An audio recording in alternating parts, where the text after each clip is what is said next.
જય સ્વામિનારાયણ, જય કષ્ટભંજન દેવ। વાલા ભક્તો, દાદાના દરબારની અંદર ભવ્યાથી ભવ્ય હનુમાન જન્મોત્સવ આવી રહ્યો છે વર્ષો પછી, ચૈત્ર સુધી પૂર્ણિમાને મંગળવાર।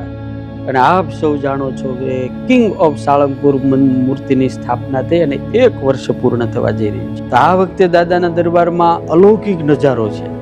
એ કિંગ ઓફ સાળંગપુર હનુમાનજીની મૂર્તિ જે છે એને 3000 કિલો પુષ્પ પાંખડીઓથી ભવ્યાથી ભવ્ય અભિષેક છે। પણ ભક્તો, એક ખુશીના સમાચાર આપણા સૌ માટે ઈ છે કે આવો લાવો આપણા જીવનની અંદર આપણને ક્યાંથી મળે?